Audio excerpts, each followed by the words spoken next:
Welcome back, everybody. It's Talking Sports. This week we are focusing on the Auburn Tigers 2019. We have the ultimate expert on Auburn football, Chip Lake, with us. Chip's a proud Auburn graduate and a diehard supporter of the Tigers, knows all things War Eagle. We're glad to have you, Chip. I want to start with this question. In this decade, we've had the pick six, the prayer at Jordan-Hare, Les Miles' death blow game.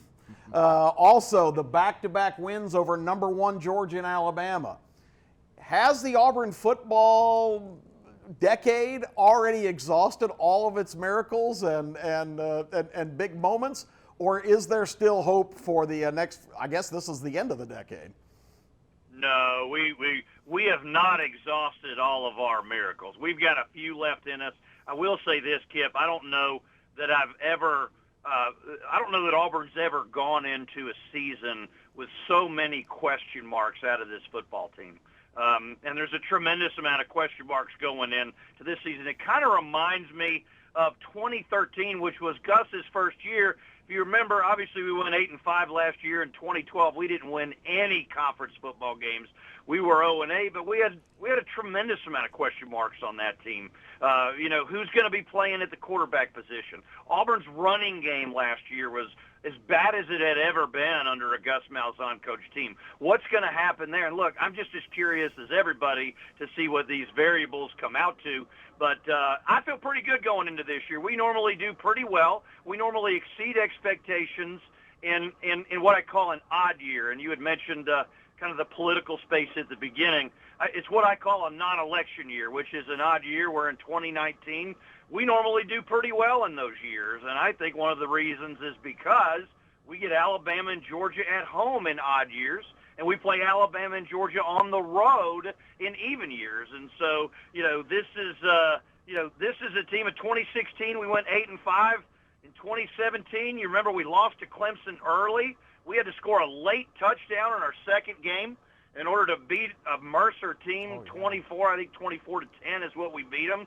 And then by the end of that year, we were a game away from being in the Final Four college football playoff team. And so I don't know that I would expect that from this year's team, but certainly we're excited about the possibilities. We're excited about the start of the Bo Nix era, and I think we're as deep at the running back position as we've ever been.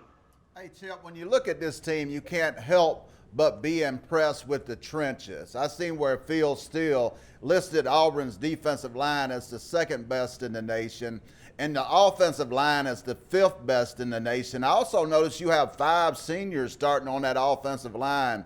Do you see this as the strength of your team, and how excited are you about the trenches when it comes to the likes of Brown in them trenches this year? Well, I mean, first of all, I don't know how Derek Brown didn't go pro. I don't know how we didn't lose him to the NFL, but we didn't, and so we'll take it. So the opportunity to have him back, to have Marlon Davidson back, to have Big Cat Bryant back, this defense has the potential to be the best defense in the country. What they've got to do, Legend, is get some help from their offense. They've got to get off the football field. Last year we were 8-5. The Auburn defense last year, when they let opponents convert on third downs at 40% or over, we were 0-5. And when it was under 40%, we were 8-0. So offense has got to help out with that. I'm a little skeptical going into being excited about what's going to happen on the offensive line in the trenches. Sure, they are an experienced bunch. They're a talented bunch, but they were a mixed bag last year at best. We couldn't really get a rhythm on offense. They couldn't protect the quarterback in the passing game, and when you don't protect the quarterback in the passing game, it's really easy to shut down the run. So I'm excited about it because I don't think it could be worse than it was last year, even with a new quarterback and with so many questions in the running back position. But certainly defensively, to have an opportunity to have a guy like Derek Brown back is, to say it's huge for this team, would be an understatement. Okay, we got to get to the elephant in the room, something the Legend and I talk about all the time, the Gus Bus. Tune up, overhaul, or total it. In fact, Chip, I suspect, I've gotten a piece of footage here, maybe the guidance system, the Gus was supposed to be driving the bus, maybe he hasn't been at the wheel after all. Just have to wing it. I meant turn left up ahead. Recalculating. Turn right now! And your cut rate insurance, man. Is Mayhem driving the Gus bus, Chip? Kip Mayhem is always driving the Gus bus. Look, you know, we happen to be the school on the other side of the state of the Alabama Crimson Tide and Nick Saban. So, you know, look, I'm not a huge Gus Malzahn fan. I don't believe he's the second coming. I never believed that he was. Sure, I was upset like all Auburn fans when the contract extension after the 2017 season was signed. I think everybody realizes now that that was a mistake.